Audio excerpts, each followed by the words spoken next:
Star Chiranjeevi నటించిన తాజా సంక్రాంతి విడుదల మనశంకర వరప్రసాద్ గారు బాక్స్ ఆఫీస్ వద్ద అద్భుతమైన విజయాన్ని నమోదు చేసింది. ఈ సినిమాతో చిరంజీవి తన స్థాయికి తగిన ఘనమైన రీ ఎంట్రీ ఇచ్చారని అభిమానులు అభిప్రాయపడుతున్నారు.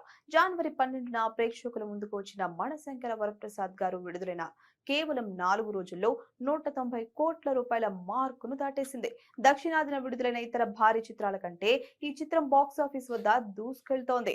అనిల్ రావిపూడి దర్శకత్వంలో తెరకెక్కిన ఈ యాక్షన్ కామెడీ చిత్రంలో విక్టరీ వెంకటేష్, నయనతార కీలక పాత్రలో నటించారు.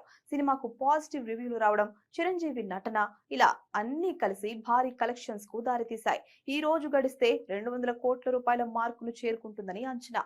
ఆంధ్రప్రదేశ్, తెలంగాణ, ఓవర్సీస్ మార్కెట్లలో ఈ చిత్రానికి భారీ కలెక్షన్స్ వచ్చాయి. వారాంతం ప్రారంభం కావడంతో కలెక్షన్లు మరింత పెరిగే అవకాశం ఉంది.